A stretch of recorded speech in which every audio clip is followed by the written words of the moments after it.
Bonsoir à tous, vous écoutez un nouvel épisode de Tout et de Rien, l'émission qui vous parle de tout et surtout de rien. Et aujourd'hui, ce lundi, on vous a préparé un petit épisode un peu spécial, comme on dit sur l'internet, parce que je suis avec deux personnes qui n'ont jamais encore travaillé ensemble.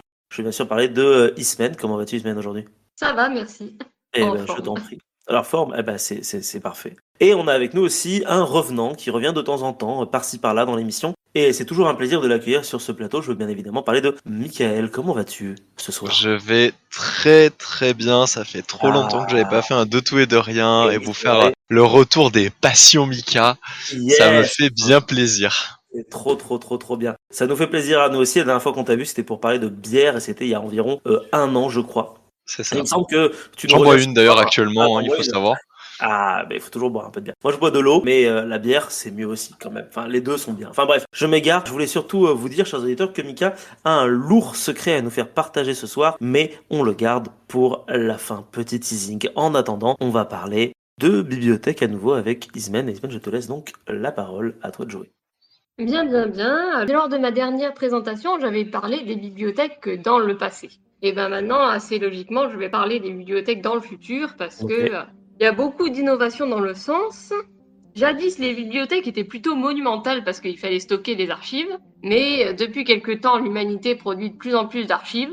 Donc, assez logiquement, la seule solution, c'est la miniaturisation. Les archives rapetissent ou se D'accord. dissolvent. On fait des archives numériques. Le seul problème, c'est que les archives numériques, ça pèse très très lourd. En termes de données, on n'en a pas l'impression, mais ça pollue plus que, par exemple, que l'aviation civile. Les data D'accord. centers consomment énormément d'énergie. Donc, on fait aussi des archives solides, des microfiches, des nanofiches maintenant, Mhm. et même des archives sur de l'ADN synthétique. De l'ADN Et il y a des synthétique. C'est-à-dire, ouais, Ouais, c'est quoi? c'est-à-dire. Eh ben, c'est-à-dire que les lettres d'un texte, par exemple, vont être codées comme sur une molécule d'ADN, adénine, thymine, guanine, cytosine, sauf que là, c'est des algorithmes qui transposent sur de l'ADN synthétique. Ne me demandez pas exactement comment ça marche, je ne pourrais pas vous dire, mais...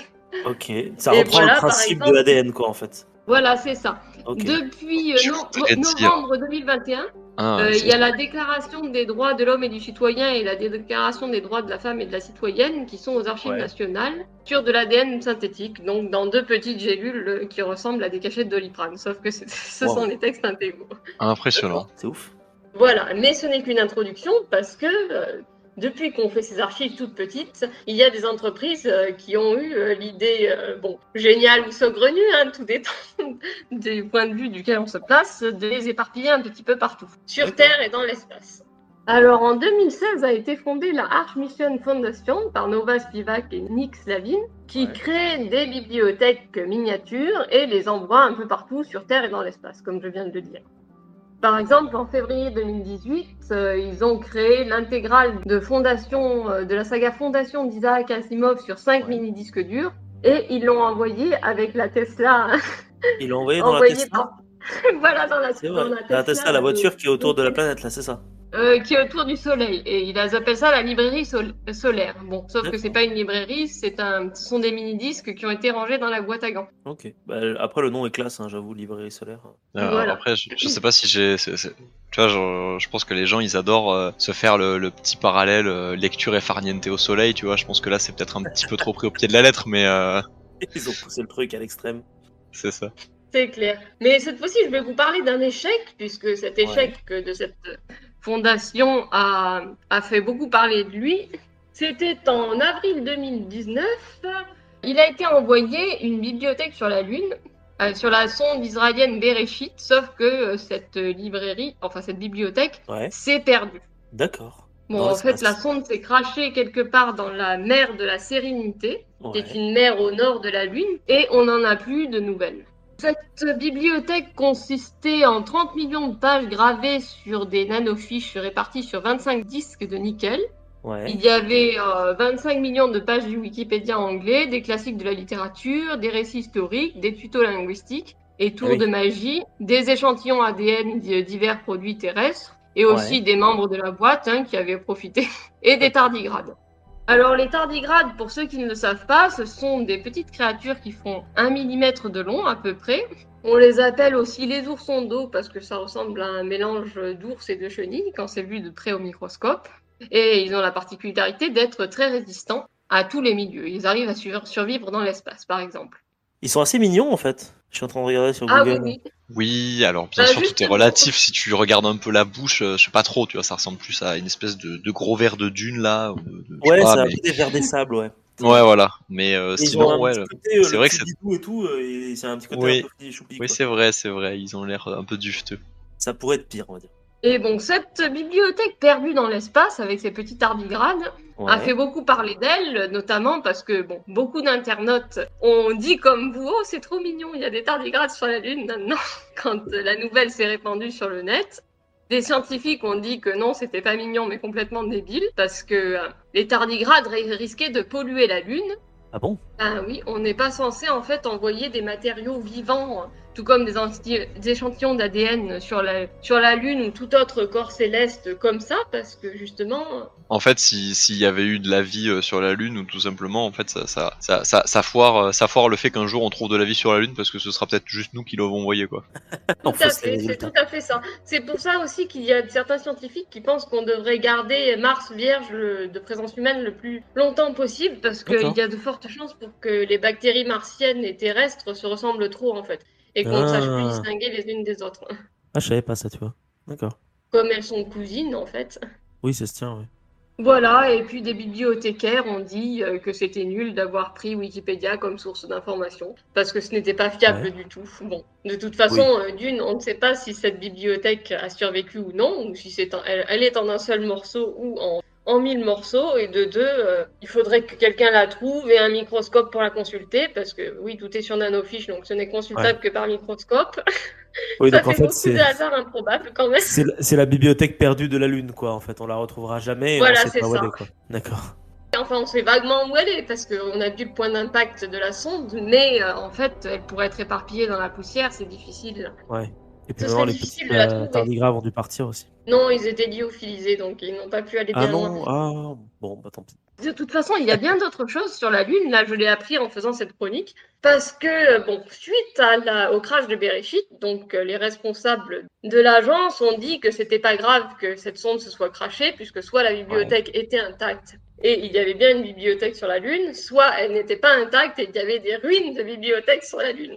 Ah, Bon, ça oui, s'appelle être quand même de très mauvaise foi, mais... c'est pas faux. Et du coup, ça m'a fait réfléchir et je me Ouais. suis dit, si cette bibliothèque est une ruine, quel statut patrimonial on va lui donner? Et, Ah, et d'une manière générale, quel statut patrimonial on donne aux objets envoyés dans l'espace? eh oui, c'est vrai que c'est une bonne question. Et en fait, c'est pas du tout évident. Ouais, tu m'étonnes. Parce que bon, le droit de l'espace est déjà très compliqué. Le traité de 1967 sur l'espace, qui a été ratifié par la plupart des puissances terrestres, Ouais. disait que l'espace, en gros, est un bien commun de l'humanité. Personne ne le possède pour l'instant. Enfin, on espère que ça va durer parce que il y a eu quelques petites lois entorses qui ont été rajoutées qui permettent notamment d'exploiter certaines ressources sous certaines conditions. Et une autre partie du traité dit que les artefacts appartiennent aux nations qui les ont lancés. Donc, en toute D'accord. logique, c'est à eux de les récupérer.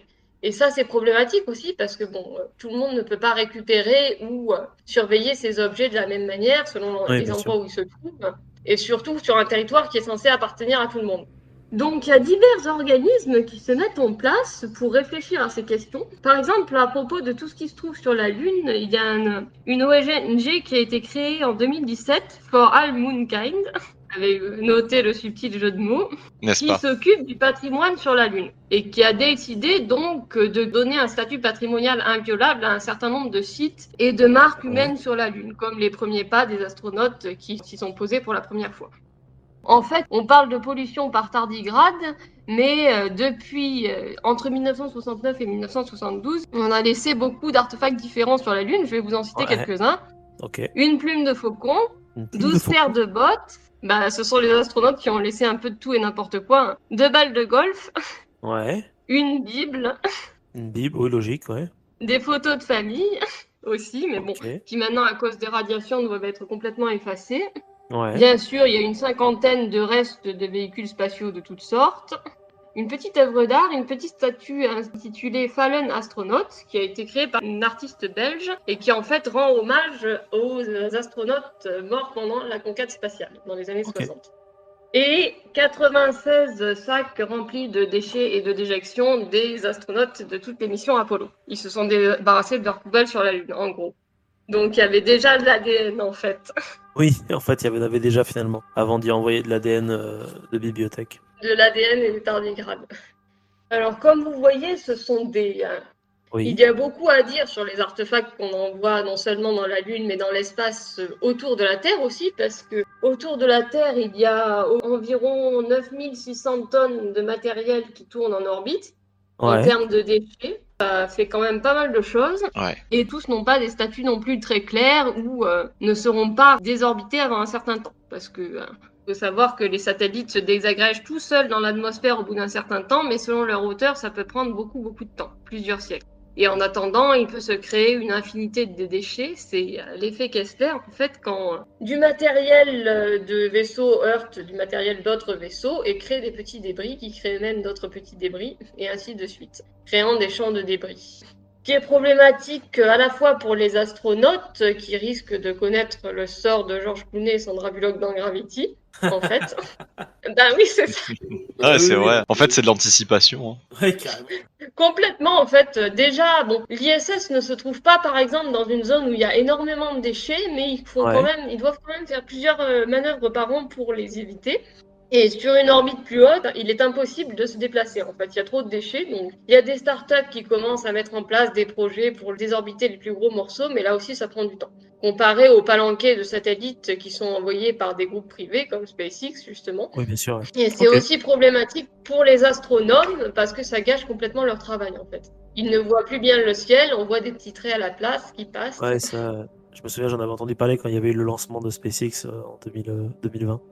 Et très récemment, il y a l'Union astronomique internationale qui vient Ouais. d'officialiser la création d'un centre pour la protection du ciel étoilé contre les constellations de satellites. Et voilà, on leur souhaite bien du courage parce que pour lutter contre des groupes privés, il va en falloir. Ouais, tu m'étonnes. Je voulais vous parler également de projets archéologiques dans l'espace, enfin dans l'espace et depuis l'espace. Je vais vous parler du travail d'Alice Gorman, qui est archéologue de l'espace. En fait, elle est australienne, elle travaillait à la base sur les civilisations aborigènes Ok. et elle s'interroge aux artefacts qui tombent depuis le ciel. Parce que, bon, au bout d'un certain temps, certains morceaux de satellites finissent par tomber sur Terre. Et pour certains, ils ont bien voyagé, ou même des morceaux de fusée qu'on avait envoyés je ne sais où et qui sont revenus. Et certains sont assez anciens quand même, puisque les premiers débris spatiaux datent des années 50-60. Ouais. Le Sputnik a été lancé en octobre 1957, donc ça fait quand même 65 ans cette année, c'est pas si mal. Ouais, c'est pas négligeable, ouais. Et voilà. Et actuellement, il y a un projet qui est lancé sur l'ISS directement parce que il y a eu une annonce récente sur le futur de l'ISS qui n'est pas très Ouais. brillant puisque c'est un vieux vaisseau assez abîmé dont la maintenance prend de plus en plus de temps.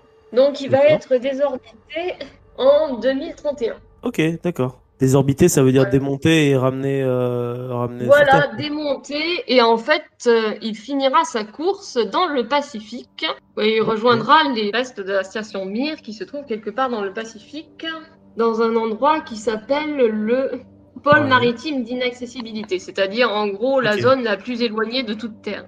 D'accord. Oui, c'est pour éviter qu'il y ait un problème au moment de la chute, j'imagine. Voilà, c'est ça. Bon, mais c'est pareil, parce qu'une Oui. partie du matériel est désagrégée quand il rentre dans l'atmosphère, mais il y a quand même des débris qui restent. Oui, c'est bien de dépolluer l'espace, mais bon, si c'est pour polluer la mer ensuite, c'est cool quoi. J'avoue, Mais, c'est vrai, c'est absurde. Oui, oui, surtout que bon, Ouais. d'après Lovecraft, le point maritime d'inaccessibilité, c'est l'endroit où se trouvent les grands anciens, donc je n'irai pas fouiller là-bas non plus. Ni leur envoyer Exactement. des figures. On balance nos déchets Voilà, stellaires sur les grands anciens, en fait. Trop bien. tout à fait. Meilleure idée du monde. Voilà, à propos de ce projet archéologique dans l'espace, donc, ça Ouais. consisterait à prendre des photos de toutes les parties de l'ISS internes pour voir comment elles sont utilisées au quotidien, en fait. Mais bon, moi, ça me fait plutôt penser à un projet anthropologique qu'un projet archéologique, puisqu'il n'y a pas la moindre fouille là-dedans. Bah, Je c'est sais de pas ce que t'en l'archéologie du penses, futur, Marc. quoi, en fait. Ça me choque pas parce que tu vois, au final, on y viendra, tu vois, à faire ce genre de choses. Au final, quand tu fouilles t'es pas forcément obligé de déterrer. L'important, c'est de nettoyer et de comprendre le contexte du bâtiment. Quand on fait de l'archéologie contemporaine, au final, de la fouille, t'en as, mais t'as aussi de l'étude de bâtiment, surtout. Donc là, c'est l'étude de satellite, j'imagine.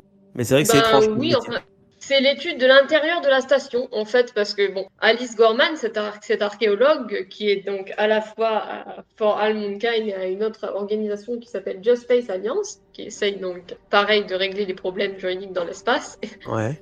Elle n'y va pas elle-même, elle n'est pas astronaute, mais en Oui, bah gros, oui.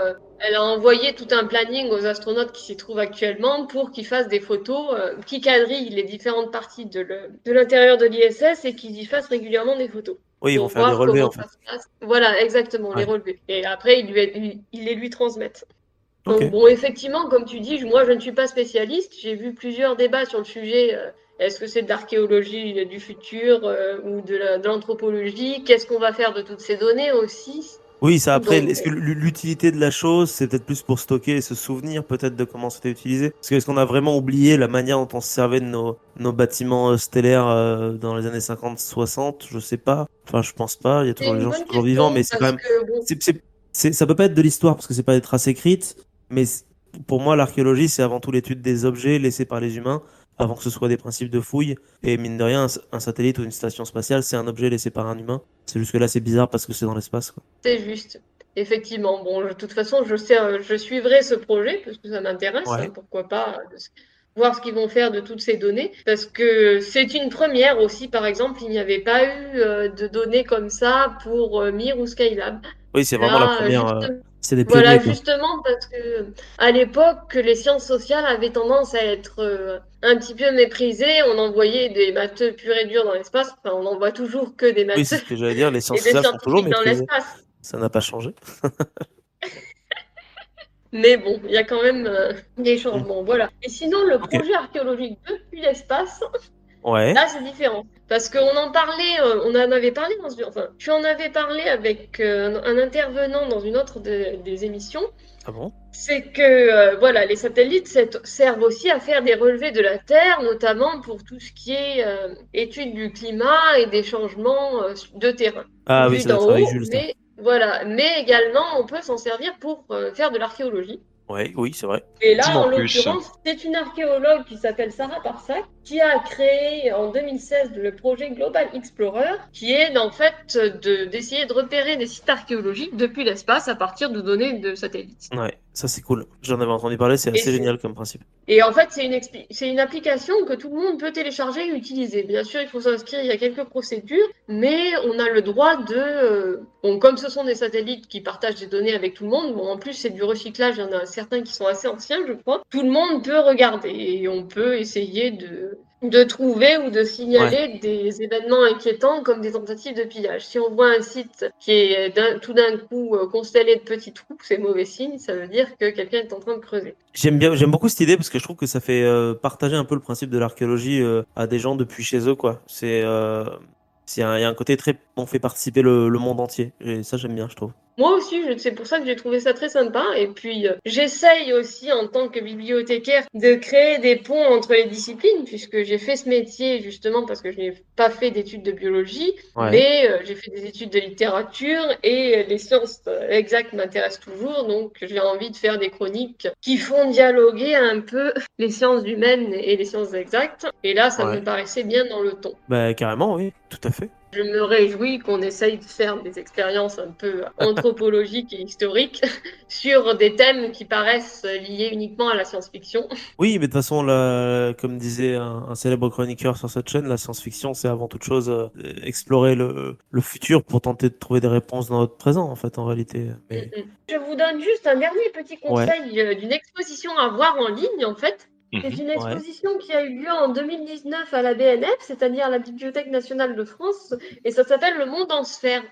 C'est en fait des globes terrestres et célestes rassemblés depuis l'Antiquité jusqu'à nos jours. Donc des objets et des cartes qui datent de plusieurs siècles avant Jésus-Christ jusqu'à nos jours. Et ça montre l'évolution de la compréhension de la représentation de la Terre et du cosmos à travers l'histoire. Et c'est vraiment bien parce qu'il y a toutes les civilisations et Bah, c'est trop vraiment bon. je vous la conseille. Ok, bah merci du Super. conseil. Merci du conseil et merci de ta participation pour cette chronique. C'était hyper intéressant, j'ai trouvé, franchement, chapeau. Bien joué. Grave. Après, entre guillemets, pour l'instant, notre archéologie se limite à ce qu'on a pu envoyer, donc on est sur une sorte de ceinture de déchets. Voilà, Oui, on n'est pas allé encore très loin, quoi. Mais le truc, c'est que les possibilités, elles, sont réellement infinies. Oui. Bah, on a quand C'est- même c'est clair. envoyé dans les années 70 des artefacts assez loin, les plaques pionnières Oui, et puis il y a bien un moment donné où on pourra aller, et la sonde voyageur, moi aussi. Oui, voilà. Bah, oui, non, mais bien sûr, on est quand même allé loin, quoi. Mais Après, reste à savoir si elles seront réceptionnées et de quelle manière, en fait. Oui. Mais en tout cas, Et j'aimerais dire une chose, c'est que je trouve que le métier d'archéologue de l'espace, c'est quand même assez stylé. Voilà, ça se pose là. honnêtement, c'est presque inspirant, tu vois, genre Ouais, c'est clair. si j'avais tu vois, genre ce choix dans un jeu de rôle tous les jours, quoi. Genre, tu vas être quoi? Je vais être archéologue de l'espace. Archéologue de l'espace. Voilà. Il y a un côté très Indiana Jones un peu. Indiana Jones de l'espace ou xénoarchéologue, tu vois. Enfin, Ouais, c'est ça. Ouais. c'est l'étape d'après, tu vois, la xénoarchéologie, l'étude de civilisation stellaire. J'ai hâte, on connaîtra jamais des trucs comme ça, mais j'ai hâte que ça puisse un jour peut-être arriver. Ça serait trop ouf. T'imagines s'il y a des gens qui viennent sur Terre et qui nous fouillent, nous, alors qu'ils ont tout oublié du passé, de la Ouais. Terre, d'où ils viennent, ce serait ouf. C'est ça. Ce Ah, serait triste surtout, mais oui, après. Oui, aussi, ce serait un peu triste, c'est vrai. après, ouais, carrément. Mais super intéressant. Mais merci pour ta chronique, Ismaël. Ouais, merci Pas beaucoup. de rien, c'était un plaisir de la faire aussi. Ah, bah, c'était un C'était plaisir un pour nous plaisir de l'écouter. Oh. Voilà, c'est ce que j'allais dire. Et c'est drôle que tu aies parlé en plus de Lovecraft parce que je vais pouvoir utiliser ça comme transition parce que moi je vais un peu parler de ce cher père de l'horreur pendant au moins 2 lignes dans la chronique que je vais vous faire.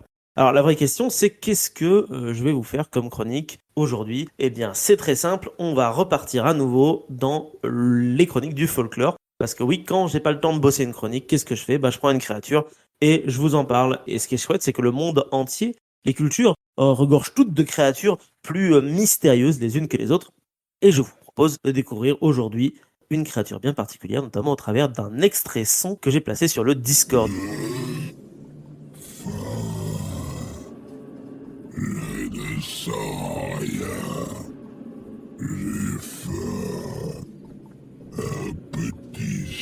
Alors, est-ce que ça vous rappelle quelque chose pour certains d'entre vous? Je vous ai perdu. Non, j'étais plongé dans l'écoute minutieuse et attentive de ces 30 secondes d'extrait.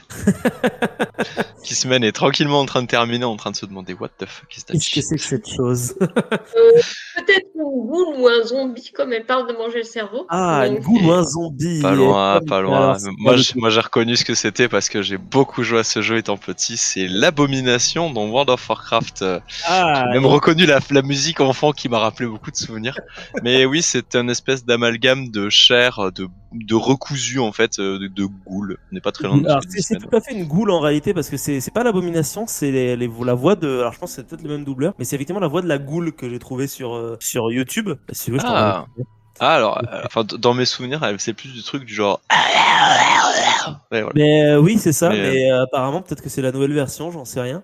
Mais Je- du coup, je- c'est la seule que ouais. j'ai trouvée. Et tiens, je t'ai mis le lien sur. Non, pourtant Reign of Chaos, c'est ça. Donc, mais non, mais après, il me semblait que c'était l'abomination. Moi, mais écoute, ma foi, si tu me dis que c'est les goûts, je te crois bien parce qu'elles disent plus ou moins la même chose. Hein. Grosso merdo, on a faim, on veut manger. L'abomination Quoi. de l'Hyperion, Voilà. c'est un amas de goules. C'est un amas de ghouls, hein, donc concrètement, c'est la même chose. Et donc, du coup, aujourd'hui, on va parler de ghouls. Alors, du coup, je vais vous poser la question parce que, comme toujours, quand je fais mes chroniques, c'est en fait vous qui faites mes chroniques. C'est quoi une ghoul pour vous? ben, je dirais que c'est une sorte de mort vivante, non? Ouais, ok, donc mort Et vivant. puis, c'est un personnage issu du folklore du Moyen-Orient, il me semble. Ok, ouais, pourquoi pas. Et toi, Mika, qu'est-ce que t'en penses de tout ça? Moi, je crois que oui. Je crois que historiquement, le nom, c'est pas comme nous on l'écrit, c'est-à-dire G-O-U-L-E. Il me semble que c'est G-H-O-U-L. Effectivement, Ouais. je pense qu'Ismen se trompe pas et que oui, ça doit désigner une sorte une forme un petit peu de zombie vaudou, alors que le vaudou c'est plus dans l'Amérique ou les Caraïbes. Oui. Là, je pense que c'est plus une personne effectivement qui aurait été dépossédée de son âme et en constante recherche de nourriture. Enfin, j'ai un truc comme ça.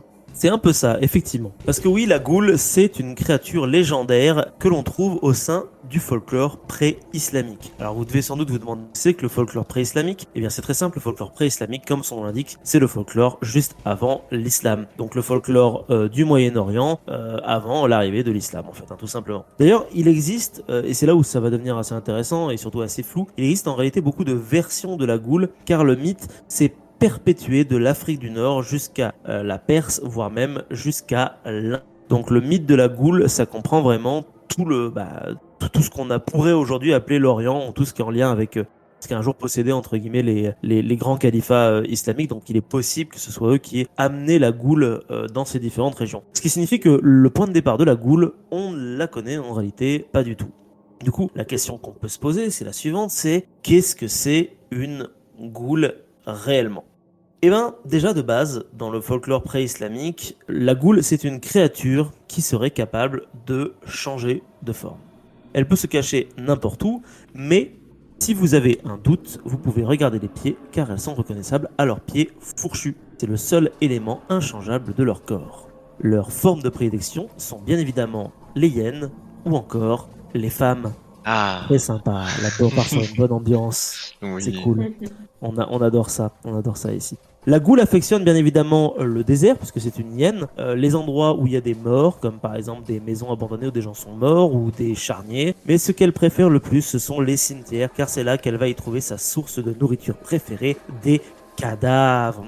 Des petits cadavres au petit déjeuner, des cerveaux en décomposition. Ça qui est vraiment chouette, c'est que c'est c'est une créature d'ailleurs plutôt qu'un animal, qui est absolument sympathique. Et c'est là que ça va devenir intéressant, c'est parce que j'ai justement eu un espèce de lapsus un peu révélateur, j'ai dit créature, parce que cette goule, elle a été transformée au fur et à mesure des âges. Et ça va en réalité commencer avec l'arrivée de l'islam. Avec l'islam, c'est un peu le même principe qu'avec la religion chrétienne en Europe. On prend les créatures du folklore préexistant et on les transforme pour les adapter finalement à son propre folklore, à sa propre mythologie, on va dire, religieuse. Donc, selon l'islam, on dit que les ghouls sont les descendants d'Iblis. Est-ce que vous connaissez Iblis? C'est un ange, il me semble, ou C'est un quelque ange, chose exactement, pas n'importe lequel, c'est un ange déchu.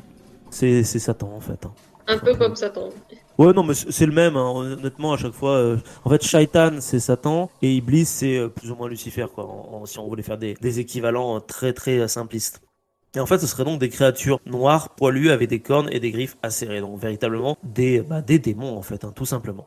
Toutefois, petit à petit, il semblerait que on change un petit peu de principe pour ce qui est des ghouls. On va de plus en plus plutôt les associer à ce qu'on appelle des djinns. Alors, un djinn, qu'est-ce que c'est? Eh bien, c'est une créature spirituelle. Et c'est là que cette chronique va m'être utile, c'est qu'en fait, elle va me permettre de teaser une autre chronique que je ferai dans le futur, plus précisément justement sur les djinns. Est-ce que c'est là le début d'une série de chroniques sur des créatures orientales? Je ne sais pas, peut-être, je ne suis pas voyant, je ne vois pas dans le futur. D'autant plus qu'il s'agit de la deuxième promesse que je fais en moins d'une semaine, après avoir promis de faire des chroniques sur des créatures du folklore japonais. Bref, je m'égare. La goule. Excusez-moi, mes notes, c'est un fourre-tout de l'enfer. En plus, c'est bien parce que ça rebondit bien sur le fait que du coup ce soit des créatures infernales, tout ça. C'est pas mal. J'aime bien le jeu de mots. C'est génial parce que j'allais me dire que j'allais couper ce passage au montage, mais en fait, peut-être pas du tout. Jamais. Alors, en fait, la première trace que l'on a des ghouls, c'est présent en réalité par écrit dans les contes des 1001 nuits.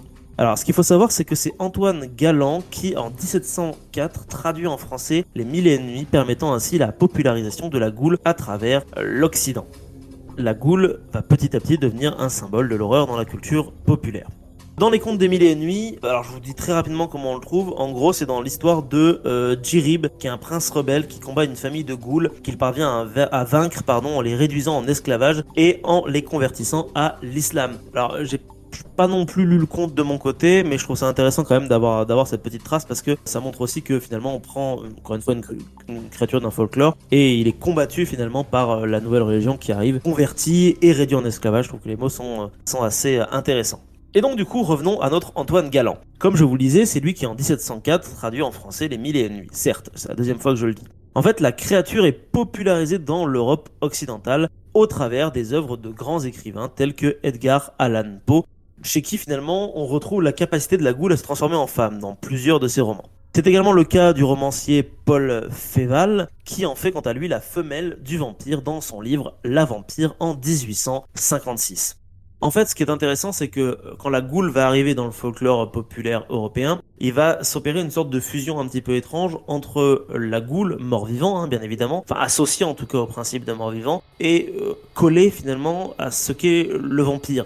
Deux créatures qui se nourrissent d'êtres humains, bon, plus de cadavres en ce qui concerne la goule, mais d'êtres humains quand même, elle va pas hésiter à dévorer des gens, et petit à petit ces deux vont finir par se fusionner d'une certaine manière un petit peu dans l'esprit des gens. Ce qui est intéressant, c'est que petit à petit, le vampire étant plus présent dans l'esprit populaire, la goule va plutôt devenir une sorte de serviteur du vampire. Mais c'est surtout chez Lovecraft que l'on va retrouver l'aspect véritablement monstrueux des ghouls, en les faisant retourner à l'état de créatures nécrophages que l'on peut d'ailleurs croiser dans les contrées des rêves. D'ailleurs, dans le jeu de rôle adapté de son œuvre, L'Appel de Cthulhu, on peut y retrouver l'idée de la métamorphose. En effet, les créatures seraient entre autres capables d'absorber les souvenirs de ses victimes et même de prendre leurs apparences. D'ailleurs, il me semble aussi que dans le jeu, il est précisé que si l'on vit à côté d'une goule sans s'en rendre compte trop longtemps, on peut finir par être ghoulifié soi-même petit à petit. Qui est un peu triste. Et donc, comme je le disais tout à l'heure en me trompant de moment pour le dire, la goule est en fait devenue, grâce finalement à ses transferts en Europe, petit à petit un véritable symbole de l'horreur dans la culture populaire. On la retrouve d'ailleurs dans des séries télé comme Supernatural, mais aussi dans des mangas comme Tokyo Ghoul ou Hellsing. Parfois aussi dans des jeux vidéo tels que justement Warcraft ou World of Warcraft. Bref, la goule, c'est un personnage mystérieux qui est pas très connu, sur lequel finalement on ne sait pas grand chose, parce que même si ma chronique est entièrement décousue, la vérité c'est que j'ai essayé tant bien que mal de faire des recherches sur l'internet, et qu'en fait à chaque fois ce qu'on trouve, c'est toujours la même chose. La goule restera donc pour toujours un mystère, car au final, à l'instar du croque-mitaine, on peut en faire ce que l'on veut. C'est très beau. Très poétique en même temps.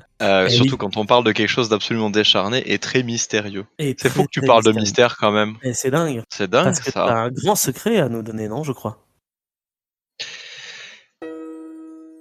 Il était une fois un roi puissant et aimé de tous ses sujets. Son peuple prospérait et vivant dans la paix et l'harmonie. Mais un terrible jour, le roi fit convoquer tous ses sujets en son château. Devant le trône, un simple fauteuil en osier rehaussé de tissu en velours et de quelques broderies en or, le roi arborait une mine sombre, ainsi que son casque à cornes, signe des mauvais jours. Devant la foule intriguée de voir pour la première fois un air aussi grave sur le visage de son souverain, celui-ci prit la parole et déclara. Vous êtes-vous déjà demandé quel était le point commun entre un passe-partout qui ouvre tout, un homme immortel et un chien noir qui condamne à mort un membre de votre famille si vous croisez son regard? Non? Oui, non? Vous avez jamais posé cette question? Non. Non? Ça me fait penser au Sinistros, mais bon... Oui, c'est possible, mais du coup, ça... Exactement, parce que ce sont des histoires. Exactement. Tout ceci sont des histoires. Des histoires qui sont la plupart du temps abracadabrantesques, ce mot est très difficile à prononcer, ou sorties tout droit d'un imaginaire débordant. Mais si celle-ci avait une origine réelle, si ce n'était pas simplement ou seulement des histoires, imaginez un instant qu'une organisation tire les ficelles de différents gouvernements pour nous faire croire que ce sont des histoires. Des histoires qui sont pourtant bien réelles, car cette organisation existe. Tout à l'heure, nous parlions d'une fondation, je voudrais vous en présenter une, et je le fais au péril de ma vie. Il s'agit de la fondation SCP, dont les initiales signifient Secure, Content and Protect. Leur credo est très simple, ils se salissent les mains dans l'ombre pour que vous, moi, nous tous, puissions mener une existence paisible loin de toute anomalie, comme ils appellent ces manifestations. Leur mission principale consiste à sécuriser ces menaces, les contenir dans différents lieux tenus secrets à travers le monde et enfin à nous en protéger. Et pour cela, La Fondation possède le soutien des États et elle se situe même au-dessus d'eux et des lois qu'ils édictent, tant cette mission est prioritaire pour notre salut à tous. Alors si le scénario d'une société qui dirigerait le monde en sous-marin vous effraie, croyez-moi, une fois que je vous aurai dévoilé ces secrets, vous aurez prié de ne plus jamais rien avoir su.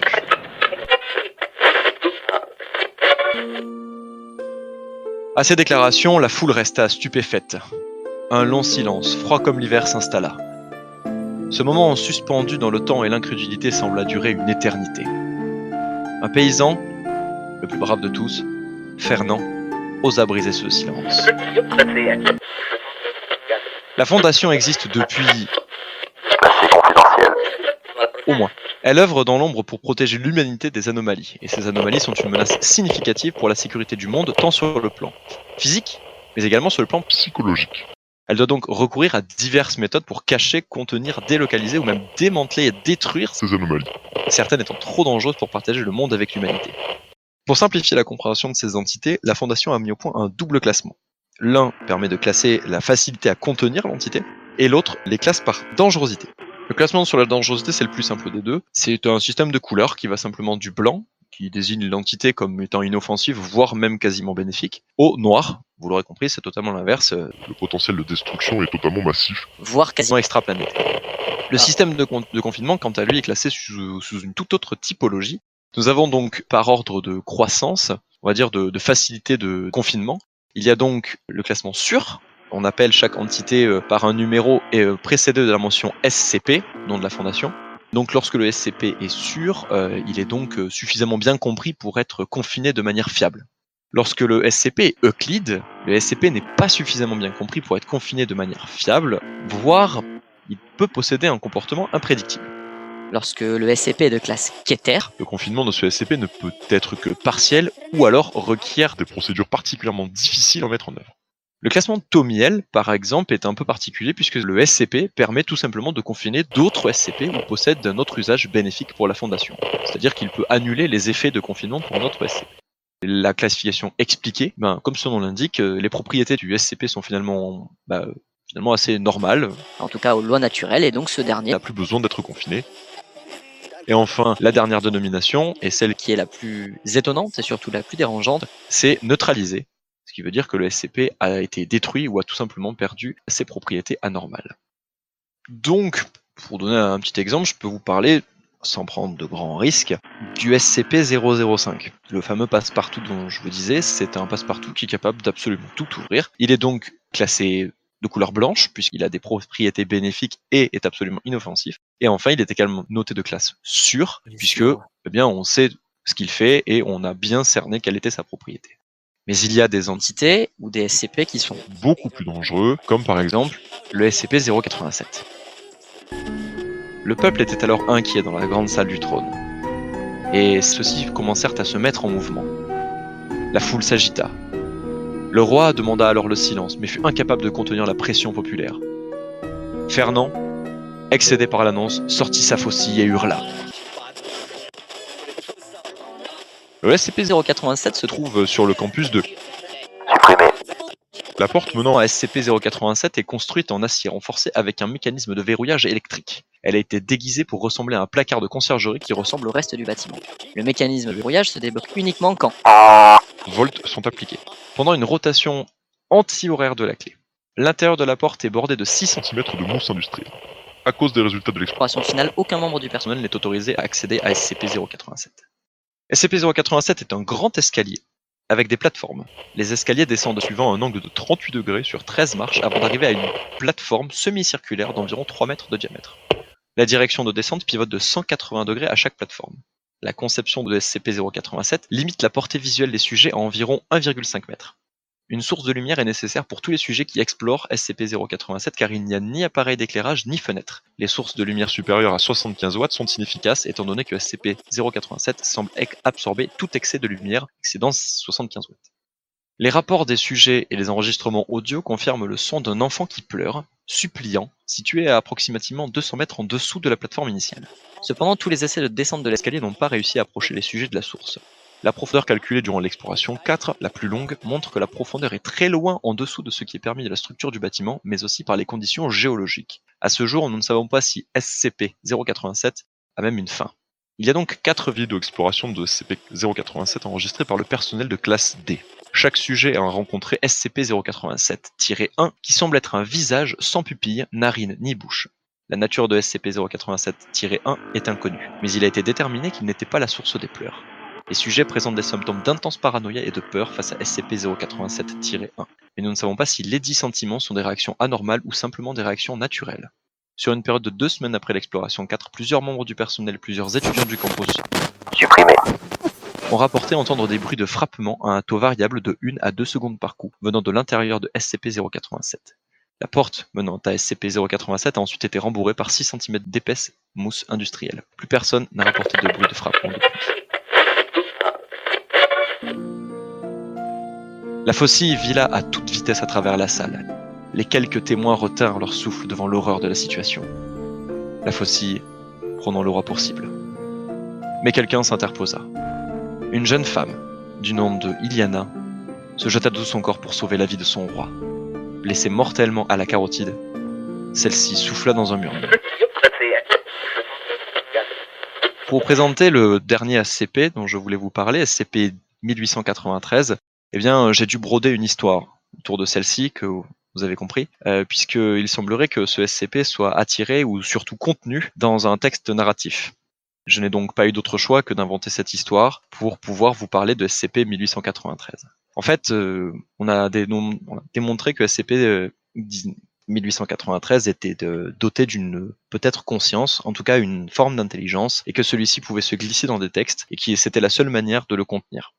Et il a même été rapporté que SCP-1893 pouvait communiquer et avait des données personnelles sur les entités avec lesquelles il avait été en présence. Et il peut également altérer avec peut-être suffisamment de brio la personnalité de celui qui le contrôle. Enfin, non, pas le contrôle, mais qui l'invoque. Non, ce n'est pas une invocation. SCP-1893 n'est pas une invocation. Mais SCP-1893 existe. Il est là. Il existe. Il est là. Ces dernières paroles réchauffèrent le cœur des paysans et tous pleurèrent la mort de Iliana. Depuis lors, personne jamais n'usa de violence. Une statue fut érigée sur la place du village et le sacrifice d'Iliana y resta à jamais gravé. Tu te sens bien du coup, Mika? Oui, pourquoi il y a des trucs que j'ai dit qui étaient troubles. Enfin, il y avait des choses pas claires. Ouais, il y avait un passage un peu bizarre, mais Ah bon? J'en ai pas souvenir. ouais, non, mais ça doit être normal, je pense. T'inquiète, c'est la fatigue, je pense. Mais Ouais, c'est possible. Je passais une grosse journée. Ouais. mais en tout cas, c'est hyper courageux d'avoir voulu prendre la parole pour parler d'un truc comme ça, parce que bon, bah, j'espère que ça va aller pour nous. De toute façon, t'as pas dit trop de choses, donc. Non, mais ne vous inquiétez pas. Je connais des gens qui vont pouvoir m'aider pour la suite. Si par contre plus jamais je vous parle de ça, vous inquiétez pas. D'accord. Ok. Vous inquiétez pas. Ok. Voilà. On s'inquiète pas. De toute façon, je suis pas certain qu'on puisse faire grand chose. Mais en tout cas, si t'as besoin, on est là, hein, donc y a pas de. Y a pas de problème, je sais, y a pas de souci. Bon, ça vous a plu? bah oui. Oui. Voilà. Donc du coup, bon, pour dégrossir un petit peu le fait, je vais sortir du HP si ça vous intéresse. Donc la fondation SCP, c'est effectivement une vraie page qui est une forme de Je Wikipédia. suis allée la voir justement Ouais. pendant ton laïus. C'est ouf, hein. Moi aussi, je l'ai lu pendant que tu narrais. Ouais. Et c'est absolument incroyable. En fait, c'est une sorte de page Wikipédia collaborative qui a commencé en 2007, qui continue toujours aujourd'hui d'ailleurs, puisque de nouveaux SCP sont créés chaque jour, qui sont en fait des formes de contes un petit peu horrifiques, justement, puisqu'on est dans le thème en ce moment, justement. Une fondation, on parle de fondation, et tu parles de Cthulhu. Moi, je te parle de HP Lovecraft, puisque on est sur un format un peu weird science, horrifique, science-fiction, où beaucoup en fait reprennent des contes et des légendes urbaines pour ensuite les transformer en vrais cas cliniques et scientifiques et transposer ça en fait sous forme d'histoire. Et ça fait maintenant plus de 10 ans que, en tout cas le site original qui est anglais, publie chaque jour de nouveaux SCP puisque c'est un forum interactif et les histoires peuvent être interactives les unes avec les autres. C'est un univers qui est assez codifié puisque vous pouvez vous-même en faire partie. Il y a plus de 7000 SCP, mais toutes ne sont pas recensées, c'est-à-dire que vous pouvez en écrire vous-même. Il y a des numéros sur lesquels les histoires n'ont pas été créées. Vous pouvez en choisir un à partir du nom et hop, vous pouvez écrire une histoire dessus. Et je trouve ça extraordinaire. Enfin, la base fourmille d'histoire. Et du coup, il y a plein de choses qui se sont faites à partir de là, donc notamment des jeux vidéo. Donc c'est pour ça que je parle d'SCP-087, puisque c'est un jeu vidéo que vous pouvez jouer et qui décrit exactement ce que je vous ai décrit, c'est-à-dire une longue descente en escalier sur lesquelles vous n'avez pas de visibilité. Et un jour, vous rencontrez donc SCP-087-1, un visage sans pupille, tout blanc, et qui vous fait un peu flipper et vous faire pipi dessus. Voilà. Mais il y en a eu d'autres. Le premier jeu historique, il date de 2012, donc en même temps que la création du site francophone. C'est SCP-173, qui s'appelle SCP Containment Breach, qui raconte du coup l'histoire de SCP-173, qui est, je lis ici le Wikipédia, mais j'ai déjà vu ce jeu, une statue humanoïde en béton armée avec des traces de peinture. Celle-ci reste immobile tant qu'elle est observée directement, mais attaque les gens en leur brisant la nuque dès que le contact visuel est rompu. Elle est immonde. Voilà. Ça me rappelle un épisode de Doctor Who, ça. Exactement, elle est pleureur, tout à fait, c'est les anges pleureurs en fait, sauf que celle-ci a été calquée sur une sorte de bonhomme de pain d'épices très chelou. Et voilà, et en fait, effectivement, elle est capable de se déplacer ultra rapidement en un clin d'œil, et donc du coup de venir vous briser la nuque, puisqu'elle est en béton, on rappelle. Et que voilà, si vous allez sur la fiche de SCP-173 sur le site de la fondation SCP, vous verrez qu'il y a plusieurs pages, que c'est assez long parce que du coup en fait ils ont tout entré pour la détruire et que pour la confiner ils sont obligés d'avoir 12 accès en béton armé. Enfin bref, c'est incroyable en fait tout ce qui est fait. Je suis en train de regarder une liste, c'est vraiment fou, il y a de tout. Ah mais il y a vraiment tout. Et alors après, si vous voulez regarder des petits... mémétique. Oui, mais c'est surtout que ça va vraiment des trucs les plus farfelus à des trucs qui font écho dans notre réalité, c'est-à-dire que vous pouvez trouver des espèces de grandes créations chtoniennes, ou tout simplement, je sais pas, un type qui a un monde, littéralement, genre un petit monde de nous avec des petits gens dessus, dans son ventre. Ça s'appelle la ceinture abdominale, par exemple. Voilà, c'est un mec, il a une planète à l'intérieur de lui, une planète qui semble être à la Renaissance. Tu vois. Mais c'est très précis parce que du coup, les mecs quand ils écrivent leurs trucs, c'est extraordinaire. Si par exemple vous avez une liste qui va jusqu'à 7000, je crois quasiment. Dans les tout premiers, il y a SCP-055. Bah, vous ne pouvez pas parler de SCP-055 parce que je sais même pas de quoi je parle quand je dis ça. Voilà. Non mais concrètement, c'est un truc personne ne sait ce que c'est parce que tout le monde l'oublie à chaque fois qu'il le voit. C'est marqué. Voilà, c'est ça. C'est il est entre inconnu. une nymphe aquatique et une belle personne. C'est ça. Voilà, et du coup en fait il y en a plein, et donc il y a le SCP original, donc que vous avez donc sous forme de 1, 2, 3, 4, 5 jusqu'à 7, et en fait juste au-dessus vous avez le SCP FR qui sont du coup les SCP créés par la communauté française. Et pareil, il y en a, je sais pas, 6-7 000, il y en a pareil, il y en a autant quasiment. Voilà, et ce ne sont pas les mêmes. Ce sont des nouvelles histoires qui ont été créées par la communauté française. Il y en a 499 pour un peu plus de 500. Ce qui est pas déconnant quand même. C'est un site extraordinaire, donc si jamais un jour vous savez pas quoi faire de vos soirées ou quoi, de temps en temps, vous pouvez vous amuser à lire des histoires, à essayer de comprendre quelles sont les relations entre les différents SCP, ou alors sinon vous avez la possibilité d'aller sur YouTube et de taper SCP, peu importe le numéro, et vous allez tomber sur en général des vidéos de mecs qui les font en animation et qui racontent ça de manière avec un storytelling raconté de manière comme si c'était vraiment genre un dossier vraiment d'un truc scientifique. C'est flippant et en même temps c'est très bien fait parce qu'on veut vraiment savoir la suite, on veut en écouter d'autres. C'est un petit peu pour moi genre un mélange entre du Cthulhu et du Shérif et moi peur. Je trouve ça vraiment extraordinaire. T'as un youtubeur en particulier que t'aimes bien qui fait ça ou Je vais te retrouver le nom, mais j'avais trouvé un mec qui faisait du coup des petites animations, pas en tu sais comment ça s'appelle, pas en sticky finger, mais un truc comme ça. Le mec s'appelle Dr Bob. Ouais, c'est ça. Tu tapes SCP, c'est le premier résultat qui sort. Et tu vois, en fait, il va pas chercher dans les SCP 8 millions. Hein. Il prend en général ceux qui sont faits en français. Donc du coup, le fameux, comme tu dis, une belle personne, et ben il l'a fait par exemple. Et du coup, là, il fait des petites animations. Et je trouve assez brillant parce que du coup, la narration fait effectivement un peu flipper. C'est des épisodes courts d'une dizaine de minutes où à chaque fois on vous présente un SCP. Et je trouve ça vraiment très très cool. Il y en a qui m'ont vraiment fait flipper, il y en a qui m'ont fait rire. Mais c'est très cool quoi. C'est un petit truc voilà de comment ça s'appelle, comment on appellerait ça, de pop culture dont j'avais envie de parler parce que je suis tombé sur ça il y a quelques années. Si jamais vous voulez avoir un petit aperçu pour balayer quelques-uns, vous avez justement ce qui m'a fait découvrir ça, c'est le point culture sur les SCP par Link the Sun. C'est un vieux point culture et moi il m'a beaucoup fait flipper. Il avait fait, je crois, ouais c'est ça, c'est spécial creepypasta. Ah oui, c'est le spécial C'est le creepypasta. spécial Ok. creepypasta, c'est un spécial Halloween et en fait il Ah. a fait un creepypasta là-dessus et c'est vachement cool. Et si vous avez l'occasion, vous avez 30 minutes, vous allez vous régaler. Non, Ok, mais c'est une bah, très bonne idée. Si ouais. on manque de matière pour des nouvelles ou des jeux de rôle, il y a une méta à Exactement. l'épuiser dedans. C'est clair. Ouais, tout Ou à fait, même, tout à fait. enfin, je suis sûre qu'on peut s'amuser à les classer. Vous connaissez les classifications des contes ou des motifs littéraires. Il y a sûrement Mm. moyen de s'amuser à tout relier, à relier chacun Ah des oui, SCP oui, tout à à fait, telle ou telle classe. tout à fait, tout à fait. Trop bien, en tout cas, franchement, merci Voilà. pour la découverte, Mickaël. Merci à tous les deux d'ailleurs pour vos découvertes. Un épisode où on a parlé d'espace, d'horreur, qui était relativement bien lié, je trouve, malgré le fait qu'encore une fois, personne ne soit concerté les uns les autres. Donc merci encore une fois tous les deux pour vos participations. Et je voulais aussi remercier nos chers auditeurs qui sont là, qui sont toujours présents.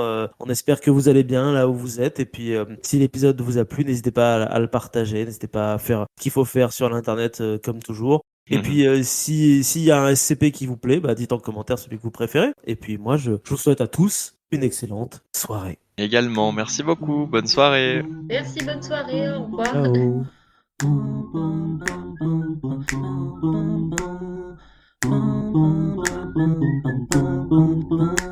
Oui, mais de toute façon, là, comme disait un célèbre chroniqueur sur cette chaîne, la science-fiction, c'est avant toute chose explorer le futur pour tenter de trouver des réponses dans notre présent, en fait, en réalité. Mais Tout Mais- à Oh fait. là là. Ah, je l'entends d'ici. Ah, il est peut-être à côté de moi. Ben s'il nous regarde là où il est, je ne sais pas. Ben, si, de là où tu es, il est juste à Lyon, quoi. Mais sinon, il va bien. Comment tu sais qu'il est à Lyon? Parce que tu me l'as dit il y a 3 jours. Ah, je je te l'ai dit. Je suis en train de me dire, waouh, quand même. crois. Quel précoce.